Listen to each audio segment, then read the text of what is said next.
Pronto, moçada. Então, vamos aqui iniciar, porque a gente já passou aqui do horário marcado. Então, sejam todos bem-vindos.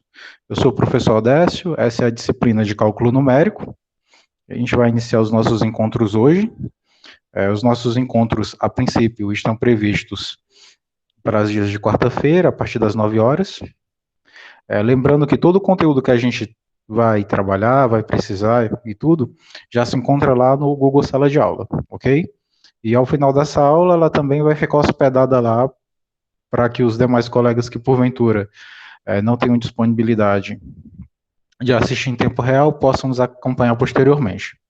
Lembrando, pessoal, que para cada aula que a gente também tem atividades relacionadas. E a atividade dessa semana, inclusive, já se encontra lá, ok? Da data da aula, vocês têm uma semana para concluir a atividade. Então, vocês têm até o final da quarta-feira da semana que vem para estar depositando lá no ambiente a tarefa correspondente, ok? Todos me ouvem bem? Todos conseguem visualizar de modo íntegro esse espaço que eu estou usando aqui para fazer os apontamentos?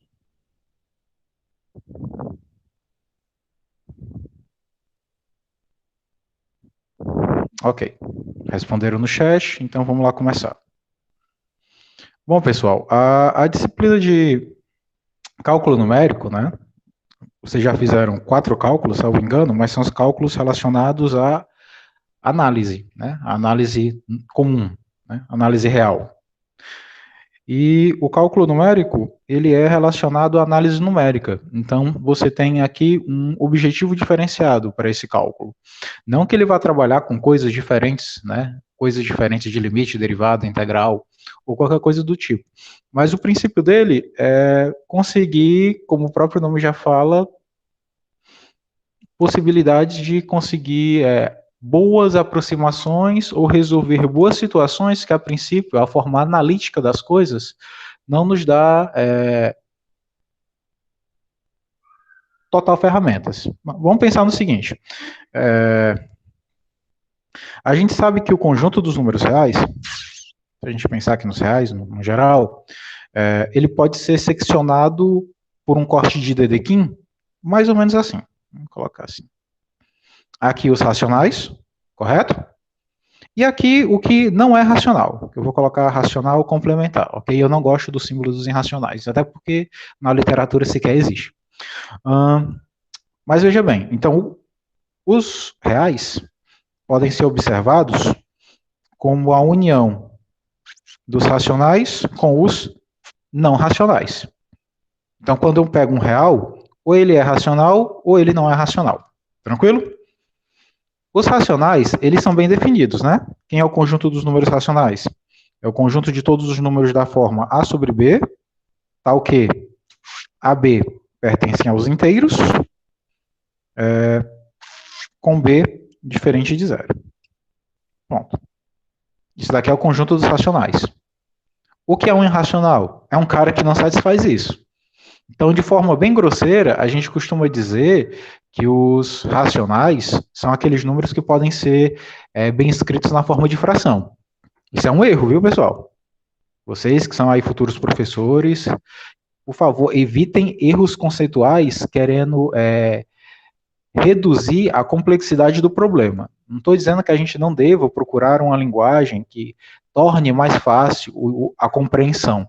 Só tomem cuidado para que essa tentativa de facilitar a linguagem não faça com que nós caiamos em erros conceituais. Quando você diz que o racional é um número que pode ser escrito na forma de fração, você corre o risco do aluno lá, mal intencionado ou não, ou simplesmente pautado pela inocência, achar que π pode ser escrito da forma π sobre 1, isso é verdade, né? E achar que o π é racional, porque você conseguiu colocar ele nessa forma A sobre B, onde o A seria o próprio π, o B seria 1. Isso daqui não é racional, de fato, nessa definição do conjunto dos racionais que eu coloquei logo acima, porque é pedido que A e B sejam inteiros, e o π não é inteiro, né? Mas aí a gente tem que parar e pensar o seguinte, vou tentar aqui melhorar um pouquinho o ângulo da visão, né? Talvez assim ele fique melhor, né? Essa tela aqui da gente é provisória, eu comprei uma lousa mesmo, aí nas próximas aulas que a gente tiver, quando eu instalar a lousa, ela vai ficar sendo projetada, aí vai ficar melhor. Então, cuidado, isso daqui é um erro conceitual gravíssimo, mas dada por uma pseudo-definição do que é um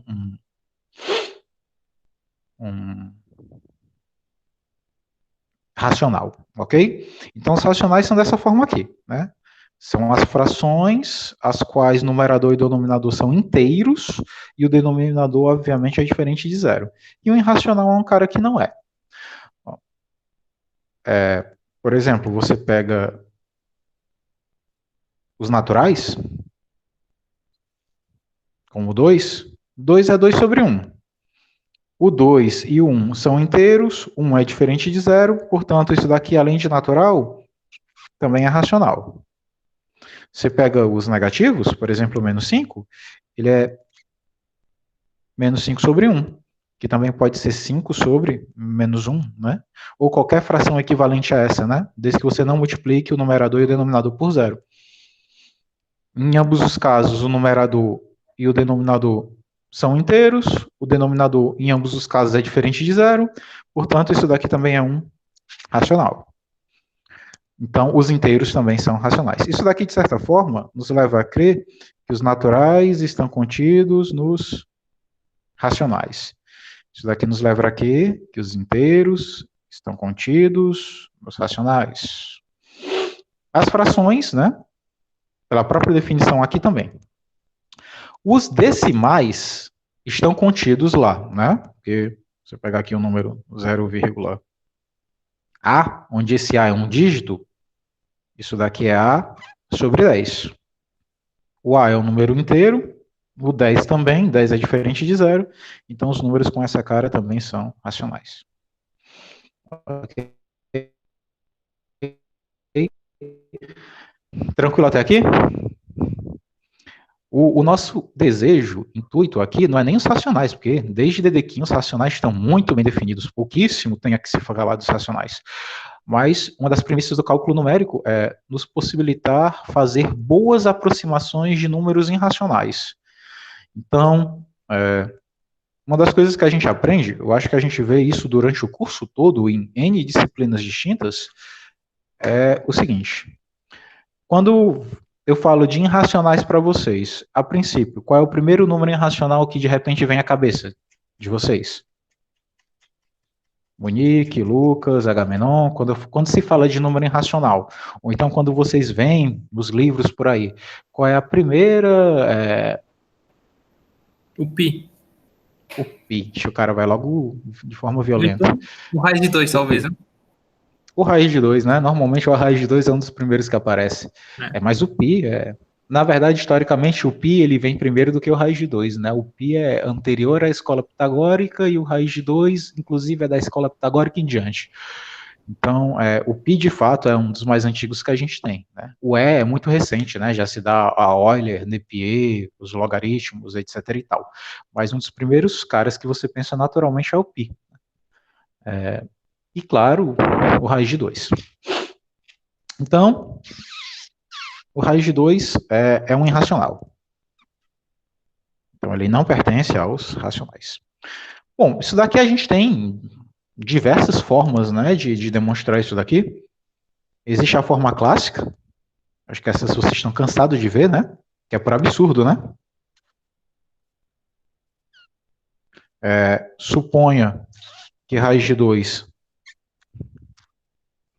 possa ser escrito da forma A sobre B.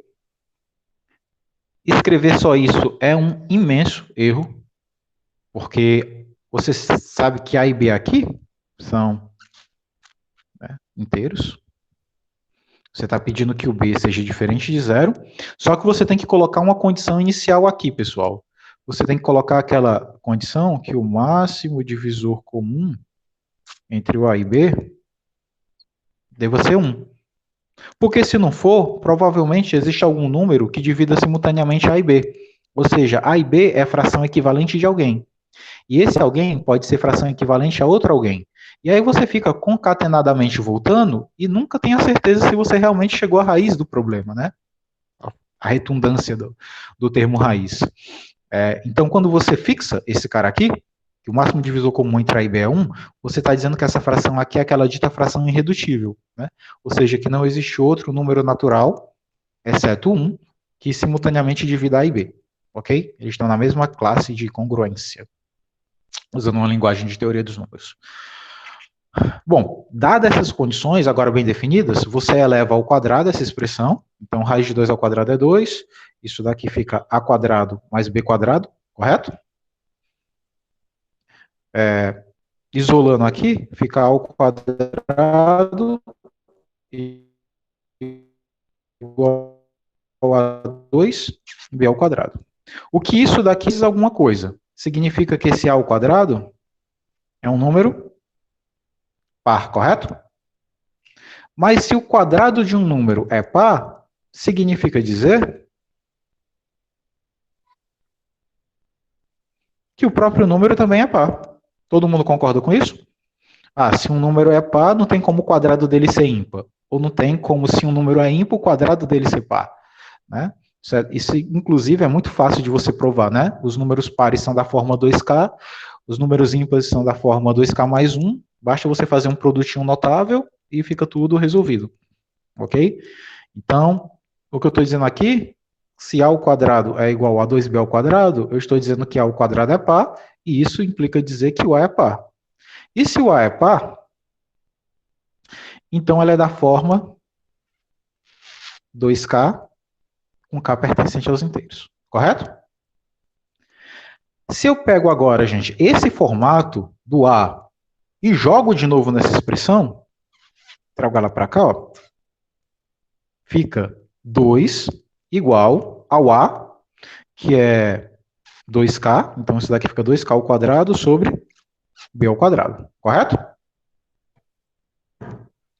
Então, vocês podem abrir o áudio sempre que quiserem, tá, gente? Só tomem cuidado para o cachorro da vizinha não latir bem na hora. Fora isso, podem ficar à vontade. Então, fazendo essa continha, isso daqui dá 2b quadrado igual a 4k2, correto? Dividindo tudo por 2, isso daqui fica b2 igual a 2k quadrado. O que essa sentença algebricamente quer me dizer? Se o quadrado de b é igual a 2 vezes alguma coisa, isso está querendo me dizer que o b ao quadrado é par. Mas se o b ao quadrado é par, isso significa dizer que quem também é par? O próprio b. Então b é par. Então observe que aqui a gente chegou em duas conclusões. Aqui por cima a gente está vendo que o A é par. Aqui embaixo a gente está vendo que o B é par. Isso é um absurdo.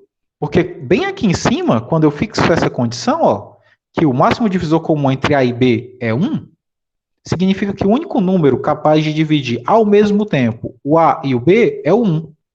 E se eu estou dizendo que o A é par, eu estou dizendo que ele pode ser dividido por 2.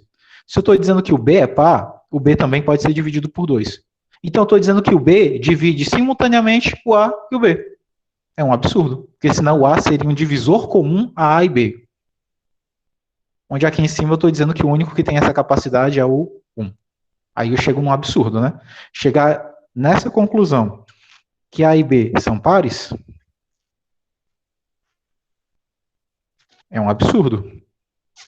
Porque lá em cima eu solicitei que eles fossem, né, primos entre si, ou coprimos, né, como a gente fala em teoria dos números. Bom, se eu cheguei num absurdo, o que foi que eu supus que pode ter motivado o meu absurdo? Eu supus que a raiz de 2 podia ser escrita na forma de fração. Ou seja, eu supus que a raiz de 2 era um número racional. Então, essa é a prova clássica que raiz de 2 não é um número racional. Ok? Isso daqui é a prova clássica, que vocês vão ver de novo em análise aí esse semestre, já devem ter visto em teoria dos números, já viram em matemática discreta, devem ter já tido, assim, umas N experiências com respeito à irracionalidade do 2. Tem uma que o pessoal não prova muito, essa daqui é só para não dizer que a gente não começou com coisas simples hoje, né? Tem uma, e essa eu queria que vocês Quem já fez estrutura algébrica provavelmente conhece essa prova. Quem não fez, não precisa conhecer estrutura algébrica. Basta saber um pouco de polinômios. Mas é uma demonstração forte e que serve para muitos casos, que é usando o teorema das raízes racionais. Ouvindo, vocês conseguem recordar desse teorema? Teorema das raízes racionais? Ou lá de estrutura algébrica, ou até mesmo lá da educação básica? Veja bem, ó. Você está dizendo aqui sobre o número raiz de 2. O raiz de 2, você pode pegar e pode chamar ele de x. Você pode chamar ele do que quiser, né? Ele é seu, você chama ele do que ele quiser.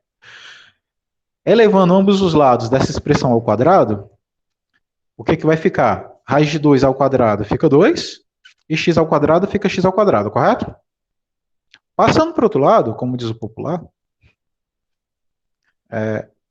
x ao quadrado menos 2 é igual a zero. Correto? Então, quando eu chego nessa expressão está me dizendo uma coisa.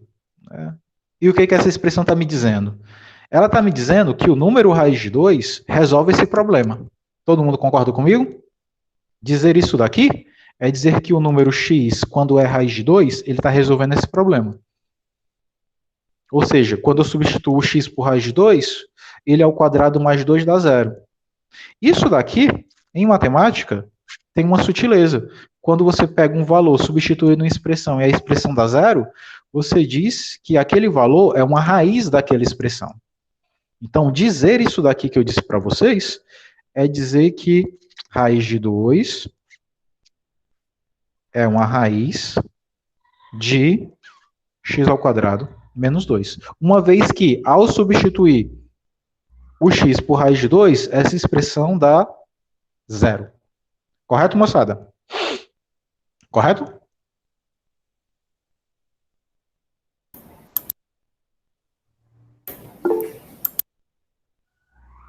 Ok.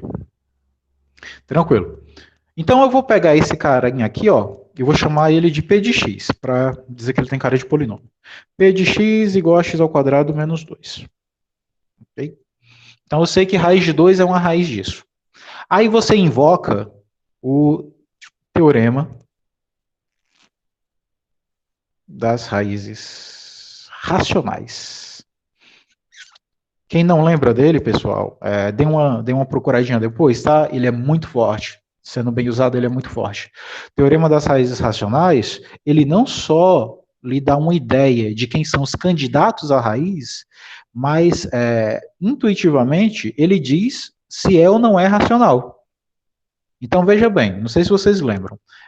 Vocês lembram que em um polinômio existem dois coeficientes que são extremantes, né? Existe aquele coeficiente que é independente, que não tem x, aqui é bem nítido que ele é o menos 2, correto? Ele é o coeficiente independente. E tem o coeficiente dominante, né? Que é aquele que está com a variável de maior grau. Então, se a gente observar, quem tem o maior grau aqui é o monômio x ao quadrado, né? E o coeficiente dele é 1, já que não está aparecendo nada aqui, mas o coeficiente dele é 1. Então, o teorema das raízes racionais diz o seguinte, que se tu tem um polinômio p de x igual a p vezes x elevado a n mais todos aqueles termos, né, que um polinômio tem, até um certo q, observe, começa por p e termina por q, esse p é o líder, né, o que tem está multiplicando o cara de maior grau, e esse cara é um independente, ok? O teorema das raízes racionais diz que quando você pega o conjunto formado, vou chamar aqui conjunto R, conjunto RA, que é para dizer conjunto das prováveis raízes racionais, e pega todas as formas de Q dividido por P, então o polinômio P sobre Q dá zero. Isso daqui é uma forma sintética do teorema das raízes racionais. O que isso quer dizer para você na prática? Quem é o P, no nosso caso, vindo para cá? Quem é o coeficiente P? aquele que está com a variável de maior grau. No nosso caso, o P é 1, né? Já que o x ao quadrado não tem nenhum coeficiente aqui, então o P é 1. E quem é o termo independente do nosso polinômio? É o menos 2.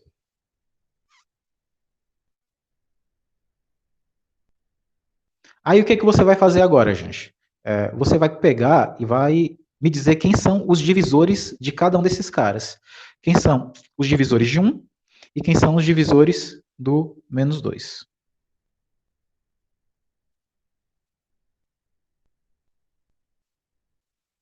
Vamos lá, gente. Quem são os divisores do 1? Quem são os números capazes de dividir 1? Lembre que a gente está tomando aqui como referência o conjunto dos números inteiros. Então, quem são os divisores de 1? Ele mesmo, né?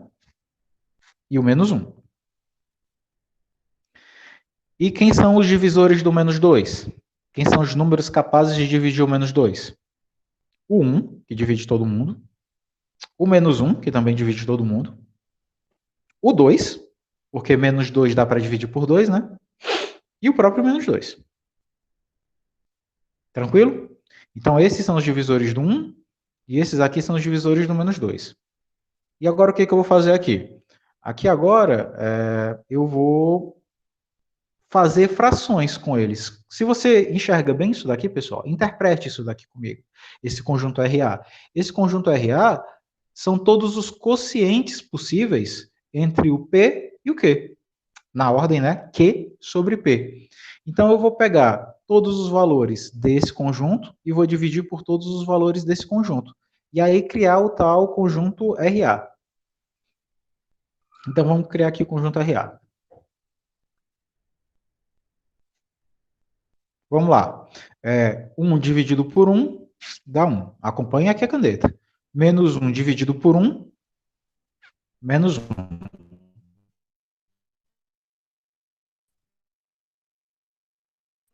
Próximo. Menos 1 dividido por 1 dá menos 1, que já está aqui, não preciso colocar de novo, beleza? Menos 1 dividido por menos 1 dá 1, que já está aqui, não preciso colocar de novo. Próximo, o 2. 2 dividido por 1, 2. 2 dividido por menos 1, menos 2. E se eu fizer o menos 2 dividido por 1 é menos 2, que já está aqui. Menos 2 dividido por menos 1 é 2, que está aqui também. Então, essas são todas as possibilidades do conjunto RA. Tranquilo até aqui? Como foi que eu criei o conjunto RA a partir dos coeficientes P e Q do polinômio dado?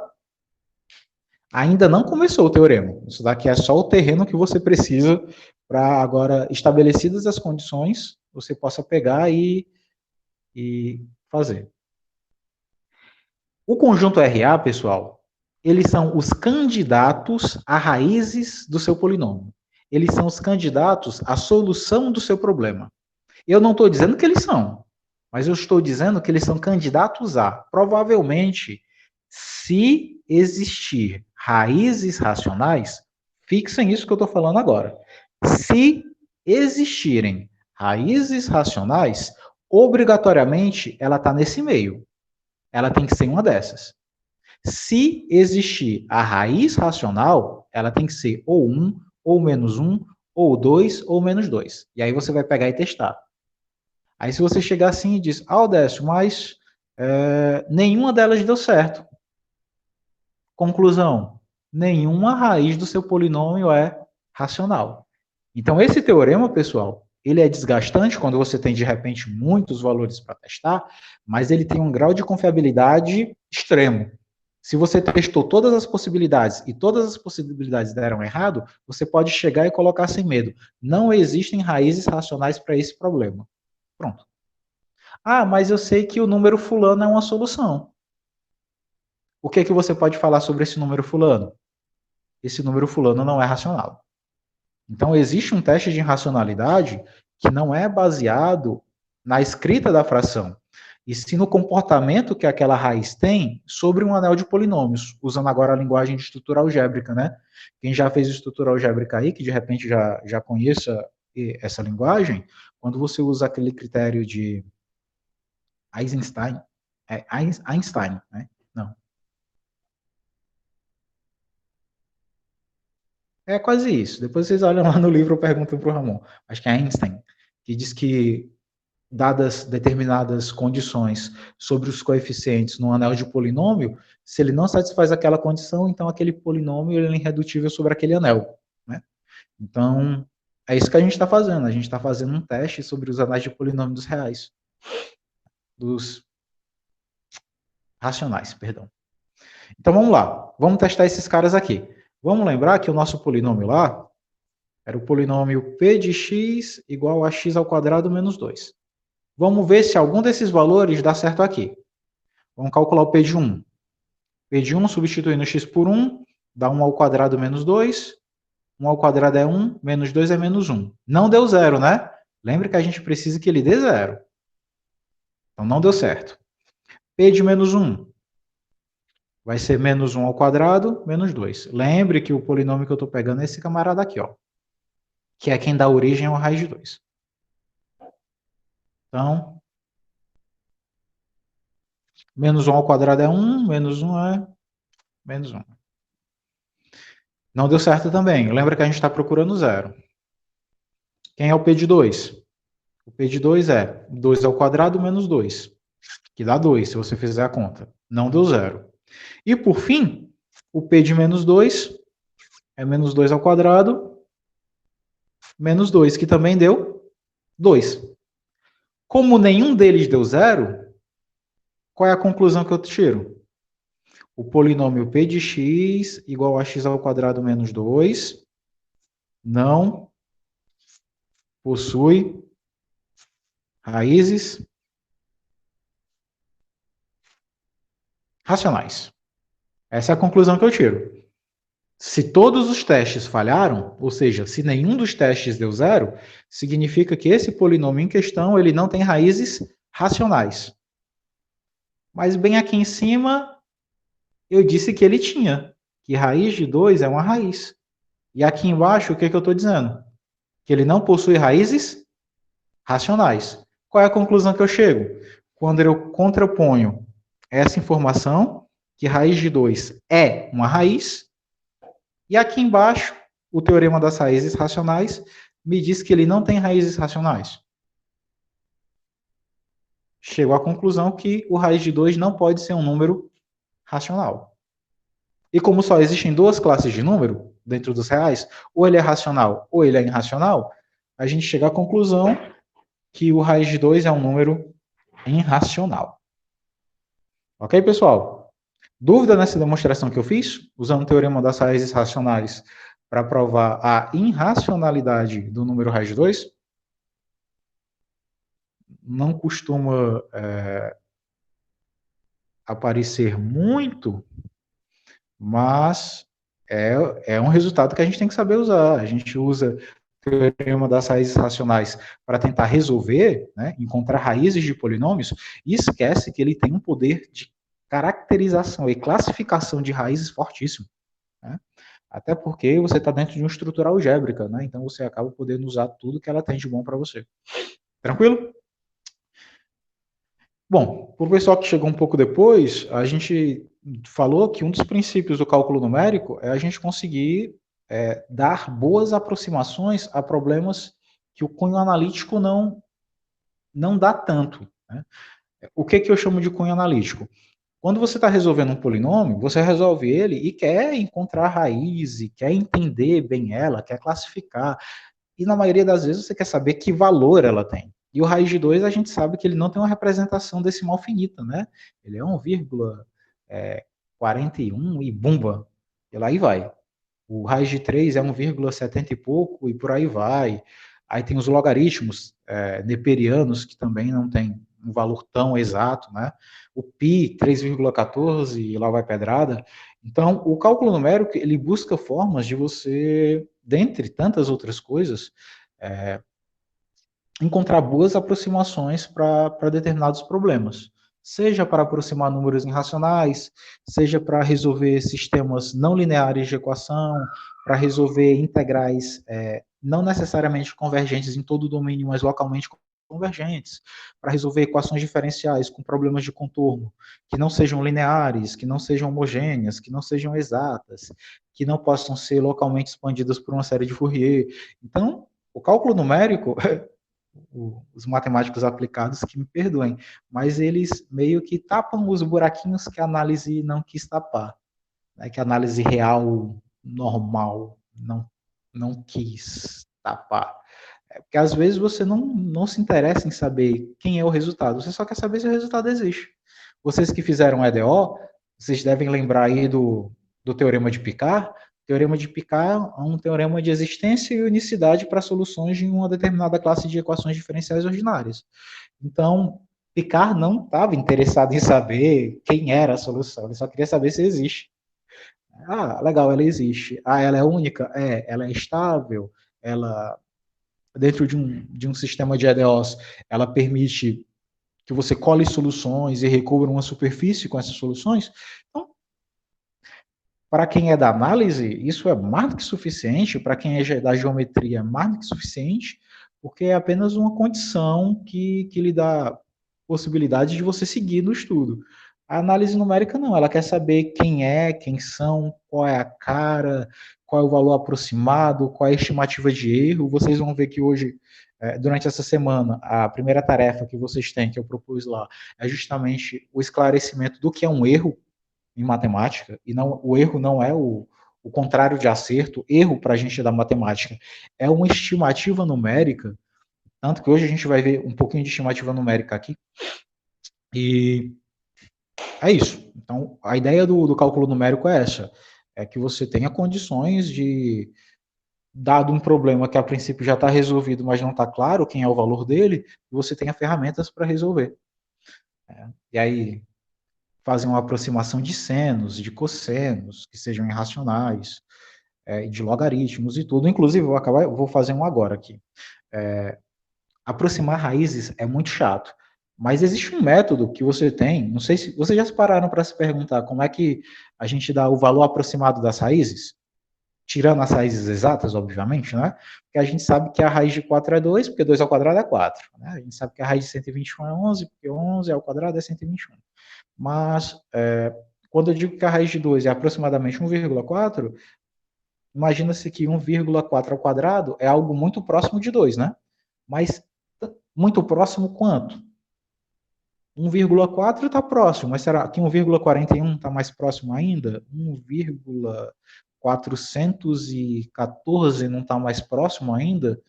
Então, qual é o tamanho do erro que eu cometo quando eu omito algumas casas decimais? E, dado isso, já que matemática não é calculadora, a gente pensa, e as contas são só uma extensão natural do nosso pensamento, né? Do jeito que se verbaliza pensamento, se escreve também que se pensa, né? E aí a gente escreve com um padrão diferente, né? A gente escreve com um número, mas é uma escrita da mesma forma. Professor, Pois não? no caso, para utilizar esse teorema aí, o P e o Q necessariamente eles têm que ser primos? Não. À vontade, Monique. Pode ser qualquer cara. Por exemplo, você pode pegar um polinômio que seja o líder seja 6 e o independente seja 16. Lógico, você tem que tirar os divisores, né? Então, os divisores do 16 são 1, 2, 4, 8, 16, e por consequência, eles negativos também, né? E aí os divisores do 6 seriam 1, 2, 3 e 6, e os seus respectivos negativos. Você ia ter muito mais conta para fazer, né? E encontrar frações no meio e tudo, mas o algoritmo é exatamente o mesmo. Agora sim, você ia ter bastante conta para fazer. Mas podem ser primos entre si, podem ser não serem primos, podem ser até o mesmo cara. Se bem que não tem graça se for o mesmo, mas pode ser qualquer coisa. A única coisa é que o P não pode ser zero, porque, enfim, ele é o denominador de uma fração. Fora isso, é importante que eles sejam inteiros. Fora isso, não tem paridade nem primalidade entre eles, não, ok? Bom, vamos agora aqui ver uma forma de aproximar raízes. Vocês não estão com labirintite, é porque a lousa roda mesmo, viu? É quase o Nintendo Wii. Ela roda em tempo real. Vocês não estão vendo coisas ainda.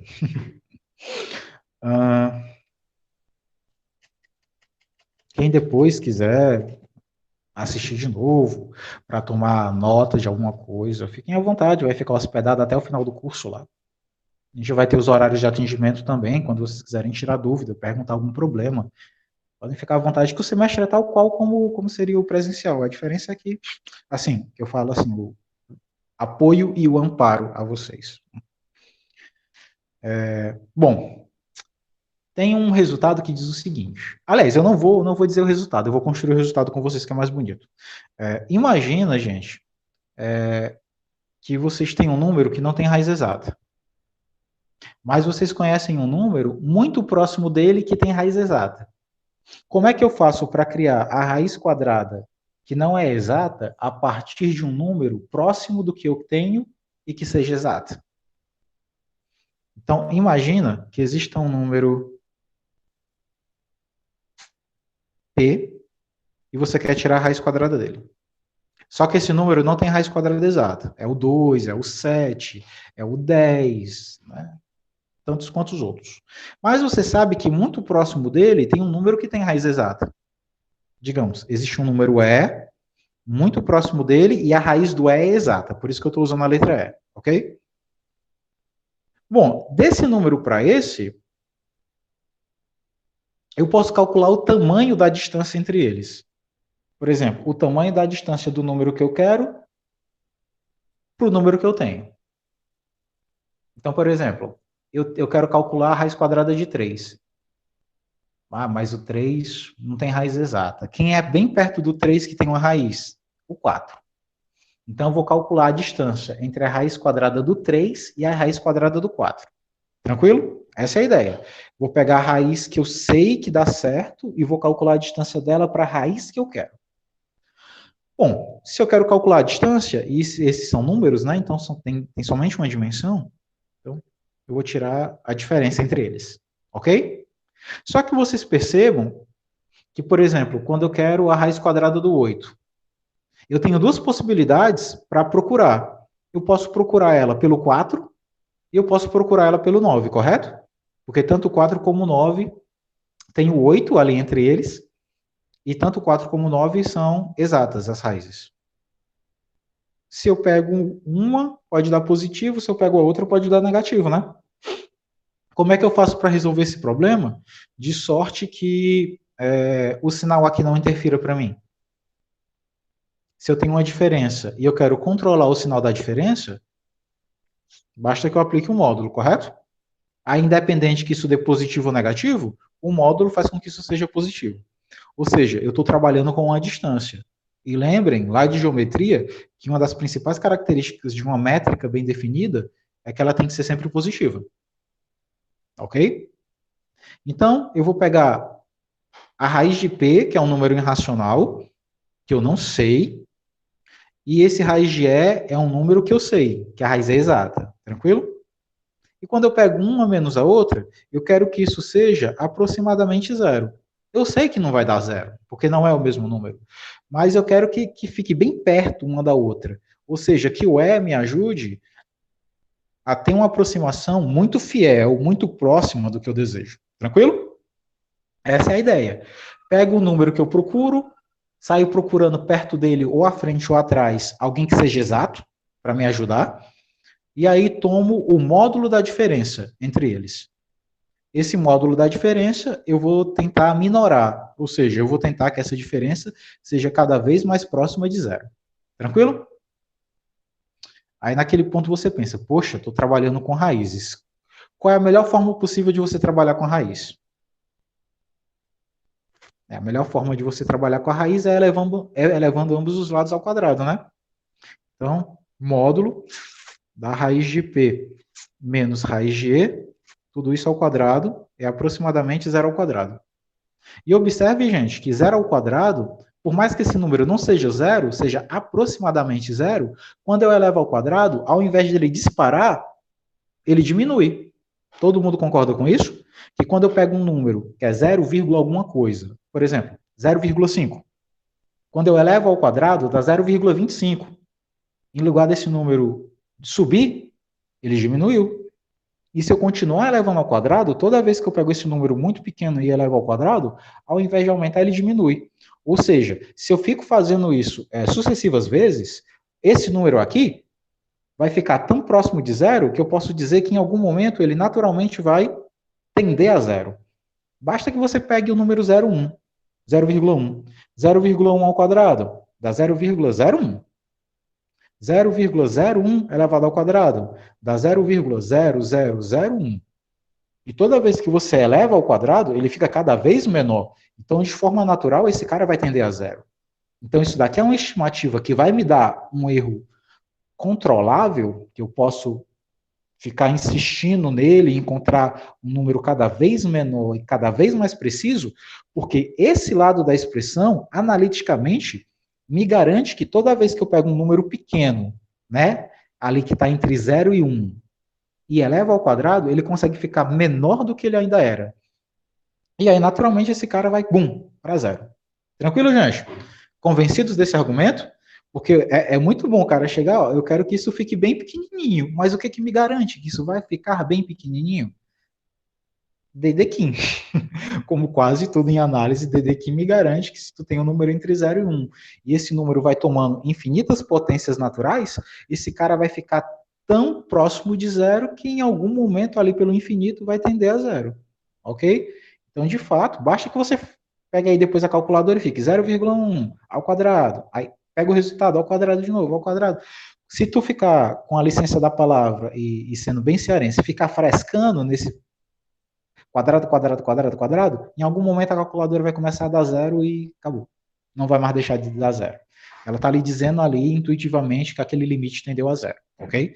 E como a análise diz, essa convergência é absoluta. Então, em nenhum momento o negócio vai dar errado. Bom, gente, aqui eu tenho uma diferença ao quadrado. Só que isso daqui é uma diferença, então posso usar produtos notáveis, correto? Então isso daqui vai dar o quadrado do primeiro, menos 2 vezes o primeiro pelo segundo, mais o quadrado do segundo. Isso daqui vai dar aproximadamente zero, porque zero ao quadrado é zero. Tranquilo, gente? Produtinho notável, isso daqui está parecendo um G. É um E. Ok? Raiz quadrada de P é P? Mentira, né, gente? Raiz quadrada de P ao quadrado não é P, né? É módulo de P. Menos 2 vezes raiz de P, raiz de E, mais raiz de E ao quadrado dá módulo de E, que é aproximadamente zero. Aí o que é que eu vou fazer, gente? Observe que todo o meu problema residia em descobrir quem é a raiz quadrada de P. Essa era a minha pergunta. Então, eu vou pegar e vou jogar ela para o outro lado e vai ficar assim. Módulo de P mais módulo de E, aproximadamente 2 raiz de P, raiz de E. E como eu quero apenas a raiz de P, jogando lá para o outro lado, vai ficar assim. Raiz de P é aproximadamente módulo de P mais módulo de E sobre 2 raiz de E. Módulo de P. P é um número conhecido, então o módulo dele eu também conheço. É exato. O E é aquele número que tinha raiz quadrada próxima. Também é exato. E essa raiz de E que está aqui embaixo, ela também é exata. Lembre que esse E é o número que você escolheu para que a raiz dê exata. Então, agora eu tenho uma fórmula para aproximar raízes quadradas de números que não são necessariamente exatos. E agora eu posso começar a estimar a raiz quadrada de determinados números. Vou aqui aplicar só uma situação numérica para vocês, porque se a gente fizer as coisas muito só algébricas, a gente vai fugir do que a gente chama de cálculo numérico, né? Então, de vez em quando, me segurem, porque um matemático puro dando matemática aplicada sempre puxa a sardinha para matemática pura, né? Então, vamos, por exemplo, gente, calcular a raiz quadrada de 8. Me digam aí um número que seja suficientemente próximo de 8 e que tenha raiz exata. Acho que não tem muitos nem candidatos a se pensar, né? Se eu quero calcular a raiz quadrada de 8 e eu preciso de um número exato, o próximo dele é o 9, né? Então, nesse caso aqui, ó, pegando essa fórmula, o P, que é o número que eu procuro a raiz, é 8. É esse cara que eu procuro. E o E, que é o número mais próximo a ele, que seja exato, é o 9. Concordam comigo? Ah, o Décio, podia ser o 4. Pode, mas o 4, além de estar atrás do 8, ele está muito longe. Então vai dar um erro muito grande. O 9 não. O 9 está só uma unidade de diferença do 8. Então o erro produzido por ele vai ser bem pequeno. Acaba, gente, que você sempre vai ter duas escolhas. A escolha da esquerda e a escolha da direita. Qual é a melhor escolha? Aquela que está menos longe. Então, de 8 para 4 tem uma distância, que são de 4 unidades. Do 8 para o 9, uma unidade. Então, você imagina que a escolha natural, ou seja, eu vou pegar e vou substituir nesse problema, ok? Então, a raiz de 8, aproximadamente. Olha só, módulo de 1 mais módulo do 8, do outro. Então, é módulo do 8 mais módulo de quem está perto dele, que é o 9, dividido por 2 vezes a raiz quadrada do exato, que é o 9. Tranquilo, gente? Então, a raiz quadrada do 8 é aproximadamente 17, dividido por, raiz de 9 é 3, né? 6. Pronto. Então, você pode dizer que o número raiz de 8, ele é aproximadamente 17 sextos. Aí você divide aí na calculadora 17 sextos, que dá uma aproximação interessante para o 8, para a raiz quadrada de 8. Beleza? E é assim que você calcula aproximadamente as raízes exatas desses números.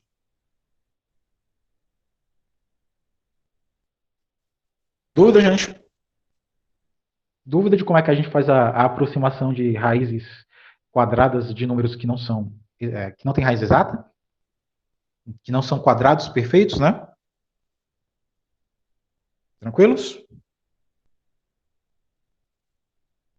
Ok. Então, agora vocês têm um algoritmo numérico para fazer a aproximação de quaisquer que sejam as raízes, ok? Então, quando um dia aparecer, principalmente em física, né, que tende a aparecer muito isso, se vocês não quiserem deixar em função dos números irracionais, vocês já podem usar esse algoritmo aqui e estimar o valor das raízes, ok? Das raízes irracionais.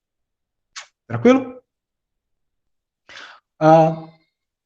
Continuando falando de números irracionais, que é o nosso foco da aula de hoje, a gente tem o π, né? O π é um número irracional também. Mas antes de falar tanto do π como de outra classe de números irracionais que nos afrontam muito, que são os logaritmos, engraçado como a gente tem ferramentas tão fortes, que a gente aprende tão cedo, mas talvez a gente seja tão imaturo que a gente não imagina a força que elas têm. Todo mundo lembra da PG, né? Da progressão geométrica, lá que a gente vê desde que o mundo é mundo. E tem um resultado de PG que você pode usar junto com integral, que lhe dá uma forma de você calcular, aproximar a maioria dos números. Acho que desfocou aqui um pouquinho. Acho que melhorou, né? Melhorou. Vamos lá.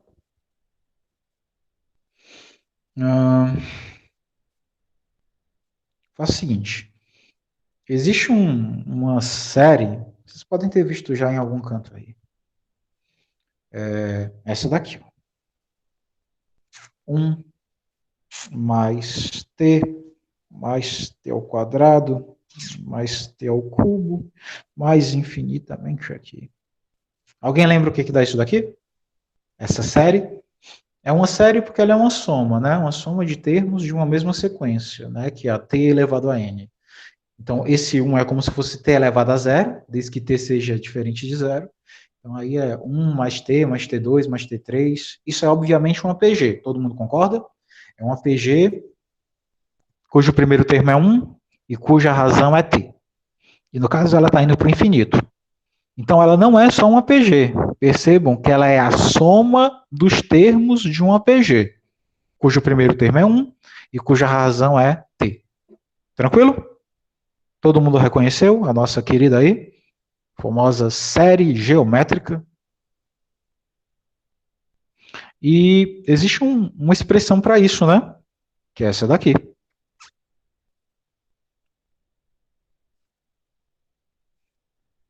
Então, sempre que eu tenho essa soma de potências de t, começando do zero, né? Que t elevado a zero é 1.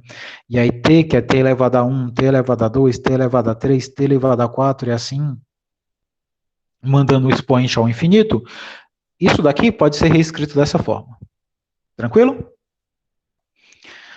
É claro que isso daqui, para se ter uma convergência absoluta, o t ele tem que estar contido no intervalo entre -1 e 1, né? Está ali bonitinho para a série ser absolutamente convergente, com raio de convergência igual a 2. Gente, às vezes cálculo numérico, ele necessita que a gente saiba algumas coisas de alguns outros conteúdos. Então, sempre que eu falar alguma coisa que você, porventura, não lembre ou nunca ouviu falar, abra o microfone. Odécio, tu falou tal coisa, mas de onde é isso? O que significa isso? Ou então, de forma resumida, o que isso impacta no que tu está falando? Porque tem uma série de resultados por trás que a gente pode ou abrir a conta ou eu sugerir, depois eu passo um link para vocês, alguma coisa do tipo. Só não deixem passar batido, ok? Então pronto. Então você tem essa série, e essa série dá isso daqui, quando você faz a convergência dela, ok? E aqui eu vou ser esperto. Eu vou fazer o seguinte. Faça t igual a menos x. Gente, se eu faço t igual a menos x, o x ele vai pertencer a que intervalo? O t está entre -1 e 1. Se eu faço o t igual a menos x, o x vai ficar onde? Bom, quando o t é -1, então menos -1 vai dar 1, correto? E quando o t for 1, -1 vai ficar -1. Então todo mundo concorda que o t e o x vão ficar no mesmo intervalo de convergência? Já que o positivo com esse sinalzinho vai ficar negativo e o negativo com esse sinalzinho vai ficar positivo? Ou seja, eu vou manter o meu intervalo de convergência? E aí eu posso garantir de novo, então, que o x continua no intervalo entre -1 e 1. Ou seja, ele continua com o mesmo tipo de convergência absoluta. Tranquilo? Vocês me ouvem?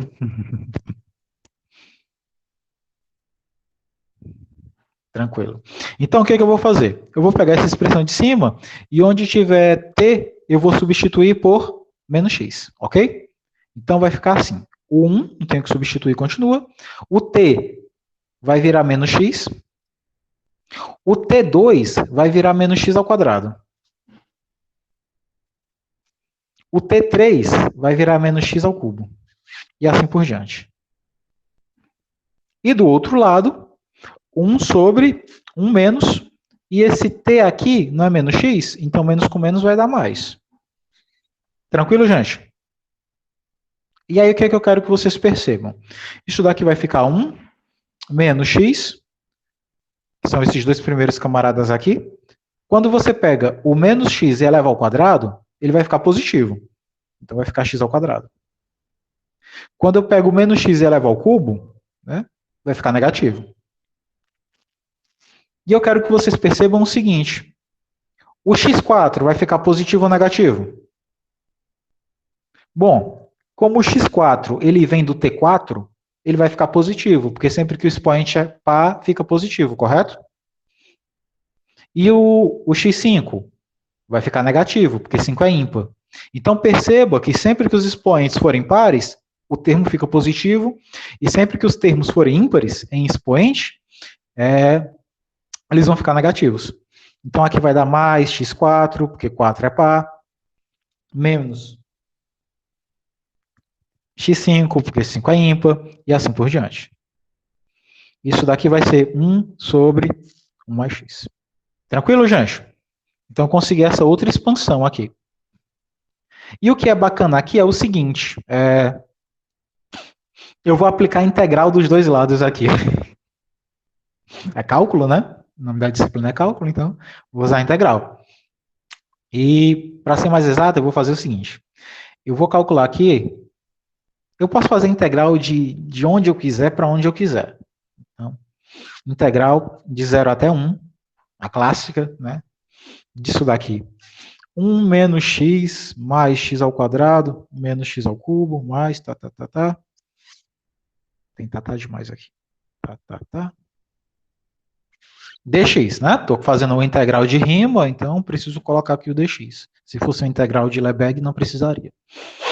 Então aqui vai dar também integral de 0 a 1, de 1 sobre 1 mais x dx. Correto, gente? Tranquilinho? Só apliquei a integral dos dois lados da expressão. Olhem bem para ela, porque agora eu vou ter que fazer a lousa girar. De um lado você tem 1 menos x mais x ao quadrado menos x ao cubo, papapá. E do outro lado você tem a integral de 0 a 1 de 1 sobre 1 mais x dx.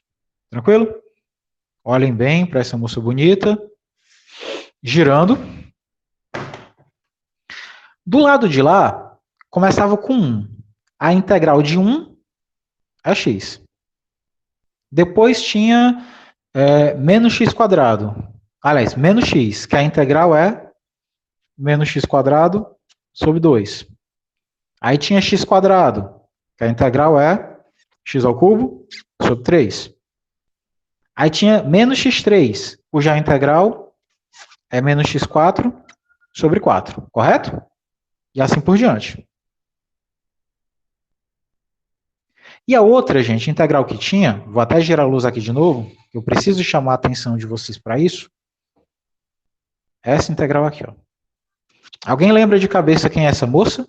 Não que precise decorar, você podia aplicar em uma UDU, né? Aquela técnica de mudança de variável e fazer essa integralzinha aí.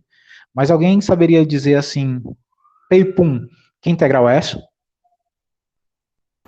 O ln de 1 mais x, né? No modo de 1 mais x. Exatamente, Lucas. É o ln, é o logaritmo natural. Agora percebam que vocês deram de cara com o que eu estava falando, né? Que uma das coisas que o cálculo numérico também consegue resolver é a aproximação de logaritmos. Então, quando eu faço isso daqui, lembrando que pelo teorema fundamental do cálculo, né? Isso daqui é aplicado de 0 a 1, que eram os limites de integração que eu tinha. E como o Lucas bem citou, aquela integral é o ln do módulo de 1 mais x, também aplicado de 0 a 1. Ok? Pelo teorema fundamental do cálculo, primeiro eu tenho que substituir o x por 1, depois eu tenho que substituir o x por 0, correto? Mas, gente, quando eu pegar essa expressão que é cheia de x e substituir o x por 0, vai dar tudo 0, correto? A única coisa que realmente vai ser válida para mim é quando eu substituir x por 1. Porque aí esse x vai dar 1.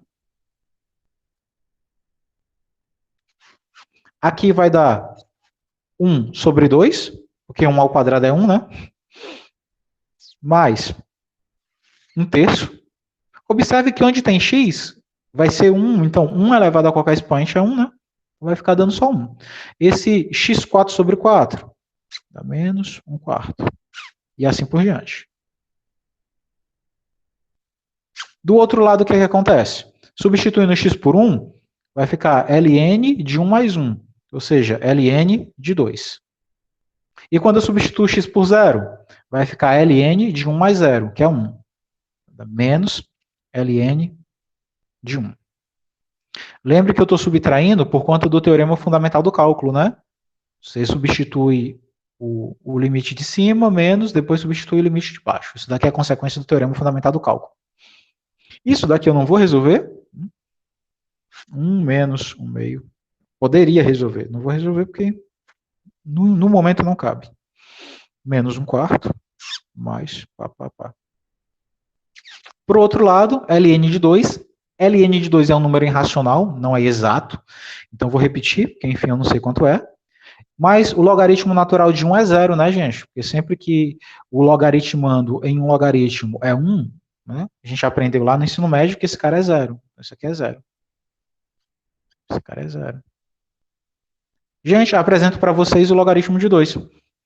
Aí agora, quando vocês estão lá estudando física, estudando qualquer coisa, semestre que vem, quando vocês estiverem estudando probabilidade e forem ver as formas de distribuição de probabilidade, né? Forma binomial, multinomial, geométrica, hipergeométrica, e principalmente gaussiana e de Poisson, vocês vão ver que por muitas vezes você tem que fazer aproximações de logaritmos neperianos. E tá aí uma forma de você estipular quem é o logaritmo natural de 2. Aldécio, eu só quero pegar esses dois primeiros, 1 menos 1 meio, então é 0,5. Mas é uma aproximação bem grosseira, porque tu tem infinitos termos para aproximar e tu tá pegando só 2. Então, minimamente, você vai ter uma aproximação bem grosseira. Aldécio, quero pegar 3. Fazer essa conta aqui e dar uma aproximação. Ótimo. Quero pegar esses 4. Agora eu quero pegar com 1/5. Quero pegar com menos 1/6. Quanto mais termos você pega, melhor a aproximação você tem. Então, se você quer aqui uma forma de aproximar, tem uma ideia numérica do valor de logaritmo natural de 2, mesmo ele não sendo exato, mesmo ele sendo irracional, é uma forma de você encontrar, certo? E aí, agora você tem aqui uma forma de você poder aproximar qualquer logaritmo natural. Ok? Gente, tranquilo essa daqui? Deu para entender como é que eu consegui uma aproximação numérica para um número irracional, usando então a série geométrica e integral? Isso é um truque que o cálculo numérico nos dá e, assim, todos esses truques que a gente vem aprendendo hoje, né? E Agora Aldécio, você sabe. Pois não, Lucas? no caso, tu colocou a integral de 0 a 1, né? Sim. Mas poderia ser outros limites de integração? O importante, Lucas, nesse caso, ótima pergunta, que o de baixo seja zero, porque você faz com que o outro logaritmo morra e você fica só com 1. Então, digamos que o Lucas não quer o logaritmo do 2, que é o logaritmo do 3. Em lugar de fazer de 0 a 1, tu faz de 0 a 2. Porque o 2 que tu pega em cima vai criar um 3 dentro do logaritmo. Porque olha que dentro do logaritmo fica sempre 1 a mais. Então, se tu quer o logaritmo de 3, tu vai de 0 a 2. Se tu quer o logaritmo do 4, de 0 a 3. Tu quer o logaritmo do 12, vai de 0 a 11. Então, sempre vai de 0 a uma unidade a menos do que tu deseja. E aí tu pode calcular todo e qualquer logaritmo. Qualquer logaritmo que tu quiser, tão absurdo quanto seja. Lógico, você pode fazer assim, ó. Você pode calcular os logaritmos dos números primos e, na gaiatice, como diz aqui o bom cearês, encontrar os outros. Mas a integral de 0 a 1 eu escolhi porque eu queria mostrar para vocês o logaritmo de 2. Mas se tu quer o logaritmo de 3, a integral vai de 0 a 2. Logaritmo de 7, de 0 a 6. Ok? O importante é que aqui embaixo seja 0 para a gente poder se esquivar de um logaritmo. Mas, tranquilo também. E aí, com isso que eu apresentei para vocês, vocês são capazes de calcular o logaritmo de qualquer número natural. Natural. Por quê? Vocês lembram do teorema fundamental da aritmética? Galera aí boa de teoria dos números. Teorema fundamental da aritmética. O que nos é garantido por ele? Teorema fundamental da aritmética, ele nos garante que todo número pode ser fatorado como sendo um produto de potências de números primos, não é? A menos da ordem dos fatores, essa fatoração, ela tanto existe como ela é única. Então, o 6, ele é 2 vezes 3, mas pode ser 3 vezes 2. Mas, a menos da ordem, quem forma o 6 na forma de produto são os números primos 2 e 3. O número 20, ele é 2 ao quadrado vezes 5. Pode ser 5 vezes 2 ao quadrado, mas apenas potências de 2 e potências de 5 são capazes de formar o 20. Então, esse é o teorema fundamental da aritmética. Significa que, dado um número n, natural qualquer, existem uma sequência de primos, P1, P2, P3, até um certo Pn, uma quantidade finita de primos, com seus respectivos expoentes, o P1, alfa 1, o P2 ganha alfa 2, o P3 ganha alfa 3, até que o Pn ganhe alfa n. Todo número natural pode ser de forma única, a menos da ordem, escrito dessa forma. Ok? Esse é o teorema fundamental da aritmética. Por que eu estou dizendo para vocês que com a técnica que eu acabei de mostrar para vocês, vocês são capazes de não precisar ficar repetindo? E sim, com base nela, adaptar e conseguir o logaritmo de qualquer número. Porque quando eu calculo o ln de n, o ln desse cara, é a mesma coisa que está calculando o ln desse, né? Isso aqui é o ln de P1 alfa 1, P2 alfa 2, P3 alfa 3, lá, Pn alfa n. Tranquilo? Calculei, né? Joguei logaritmo dos dois lados. Esse ln de n é o que eu quero. E observe que aqui tem um produto dentro do logaritmo, né? E a gente sabe que o logaritmo, quando se depara com um produto, ele pega a multiplicação e transforma numa soma. Então, isso daqui vai ficar o ln de P1 alfa 1, mais o ln de P2 alfa 2, mais o ln de P3 alfa 3, e assim por diante, até o Pn alfa n. Concordam? E digo mais, esses expoentes aqui, alfa 1, alfa 2 e alfa 3, também, por propriedade de logaritmo, eles são jogados para frente, não é? Aquela propriedade de logaritmo diz que uma potência passa para frente do logaritmo na forma de produto. Então, isso daqui acaba sendo escrito assim, ó, o alfa 1 vem para frente, ln de P1, mais o alfa 2 passa para frente, ln de P2, mais o alfa 3 passa para frente, ln de P3. E assim por diante, até eu chegar no alfa n, ln de Pn. Ou seja, todo logaritmo pode ser escrito como uma combinação linear de logaritmos primos. E isso reforça mais ainda a importância dos números primos em matemática. Porque se os números naturais, pelo teorema fundamental da aritmética, são unicamente escritos na forma de produto a partir dos seus primos, os números irracionais da classe dos logaritmos também são de forma única escrita como uma combinação de seus primos. O n é uma combinação de primos naturais, o ln de n é uma combinação prima dos seus logaritmos primos. Então, os irracionais, por mais estranhos que sejam, e por não exatos que sejam, eles ainda conservam propriedades de Peano. Eles ainda conservam uma estrutura muito próxima do Gemini dos conjuntos numéricos, né, dos primórdios. Né? Eles estão lá pelos apocalipses, mas eles ainda provêm do Gênesis. Então, da mesma forma que o teorema fundamental da aritmética garante que um número natural pode ser escrito de forma única, a menos da ordem da multiplicação, como sendo um produto de expoente de primos, o logaritmo natural de qualquer número natural também pode ser escrito de forma única, como uma combinação linear de logaritmos de primo. Então, Odécio, eu vou calcular o logaritmo de 6. Eu vou calcular pela integral? Você que sabe. Mas se você quiser, se você já tem o logaritmo de 2 e o logaritmo de 3, o 2 e o 3 não formam um 6? Então, o logaritmo de 2 e o logaritmo de 3 vão formar um logaritmo de 6. Então, você não precisa mais ficar buscando técnicas de integração. Você consegue uniformizar um negócio, sabe? Então, esse daí seria uma versão do teorema fundamental da aritmética para logaritmos de números naturais irracionais.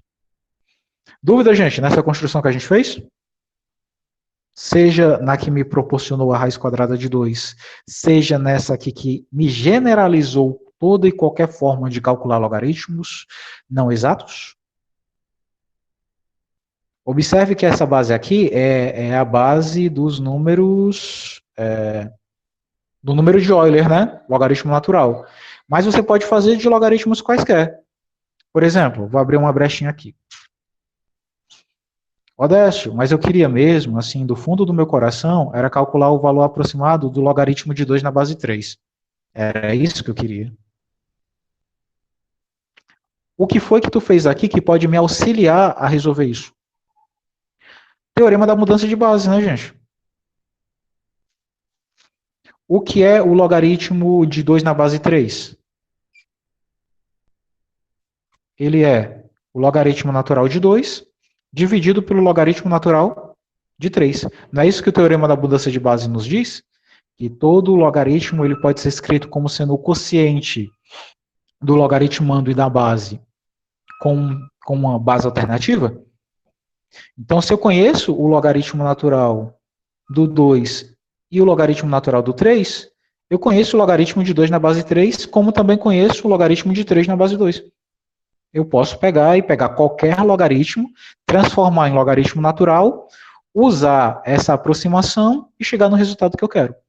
Com isso, pessoal, vocês agora têm a ferramenta necessária para aproximar qualquer logaritmo positivo possível.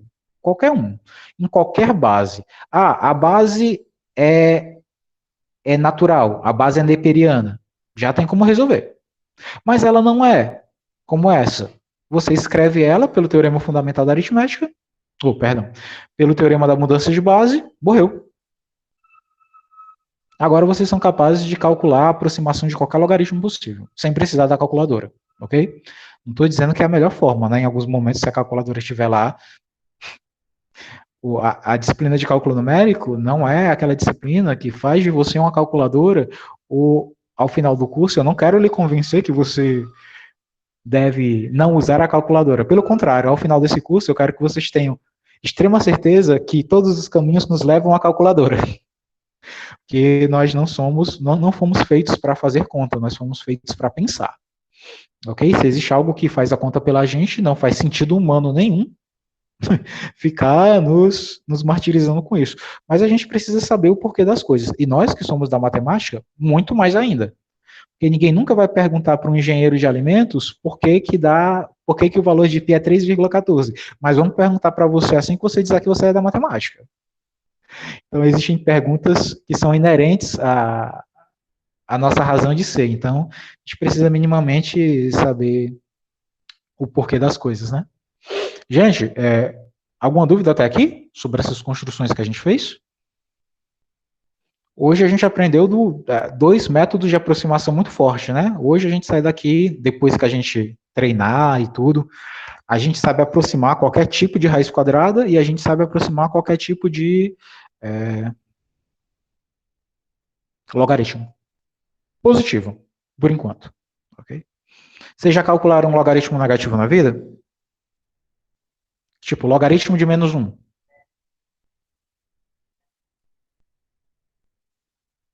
Não? Esse silêncio significa não? Logaritmo de menos 1, logaritmo de menos π, logaritmo de menos raiz de 3 sobre 2. Ninguém nunca calculou esse tipo de logaritmo, não? Logaritmo de número negativo? A pergunta é, será que pode? Porque quando a gente define logaritmo, desde sempre, acho que inclusive até hoje vocês, diz que a base tem que ser positiva, né? Então vocês provavelmente nunca calcularam, porque se deu negativo, a própria construção que foi apresentada para vocês dizia que não era possível. Até hoje. Na verdade, até semana que vem. Porque a nossa aula hoje já está quase acabando. Mas não se iludam. Não é porque vocês não viram até agora que significa que não haja. Por exemplo, fatorial. Prelúdios da próxima aula. Fatorial. Quanto é o fatorial de 3? 3 vezes 2 vezes 1, né? Que é 6. Quem é o fatorial do 8? 8 vezes 7, vezes 6, vezes 5, vezes 4, vezes 3, vezes 2, vezes 1. Bom, legal. Quanto é o fatorial de menos 1?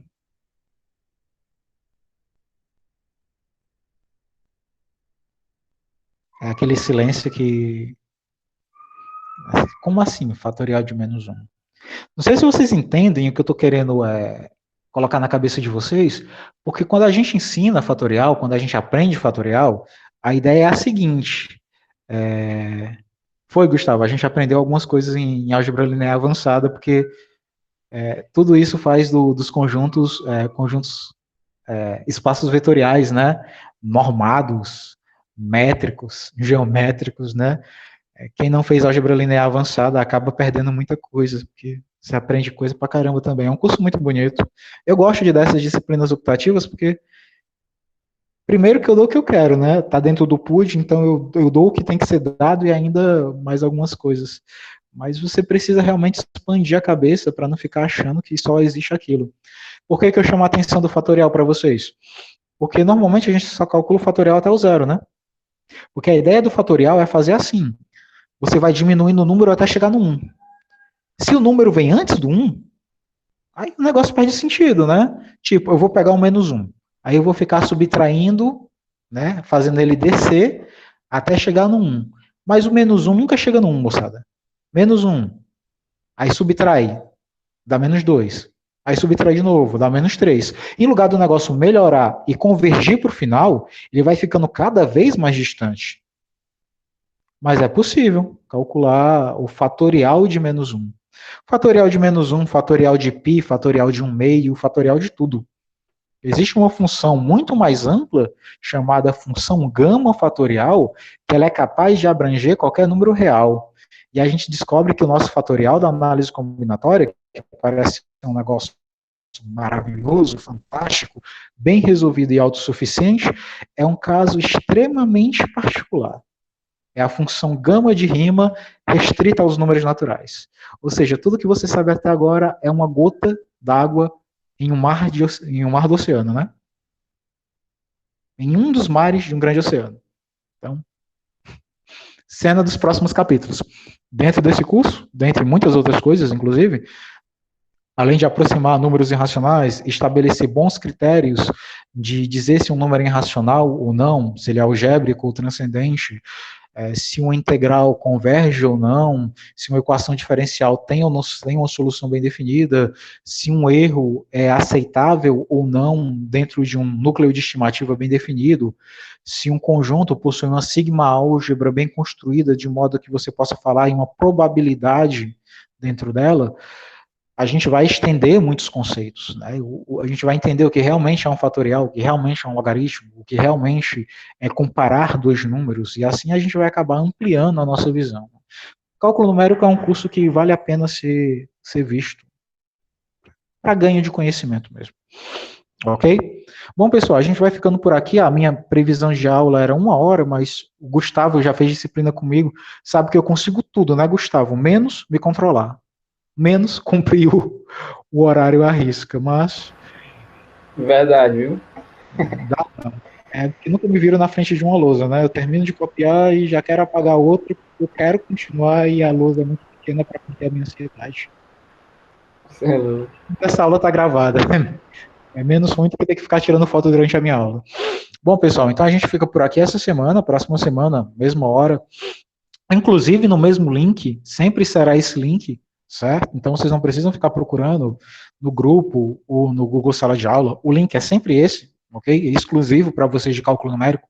E essa aula vai ficar gravada para se você depois quiser revisitar, fazer alguma anotação. Odécio, tu falou de um teorema, falou o nome de um cara, não sei quem é, estou procurando, não sei se é esse. Nos nossos horários de atendimento eu vou ficar à disposição para o que vocês precisarem. Tranquilo? Então, gente, a gente fica por aqui. Alguma dúvida? Ninguém ainda está pensando em desistir do curso não, né? Normalmente eu faço essa pergunta do começo até o fim do semestre, porque às vezes matemática tem dessas coisas, né? A vida de um acadêmico em matemática só se torna absolutamente convergente quando ele se forma. Até a véspera da formatura existem chances reais de alguma coisa dar errado. Conhecimento de causa. Dúvidas? Tranquilos? Ok, moçada, então foi um prazer. Qualquer coisa, vocês sabem onde me encontrar. Qualquer coisa, não esqueçam que até quarta-feira da semana que vem, vocês têm uma leiturazinha lá para fazer lá no Google Sala de Aula. E os exercíciozinhos, módulo básico, mas tranquilinhos para fazer lá. Tranquilo, gente? Tranquilo. Pessoal, foi um prazer e a gente se vê semana que vem. Falou, Horácio. Até mais. Até a próxima. Então quer dizer que amanhã não vai ter aula não, né?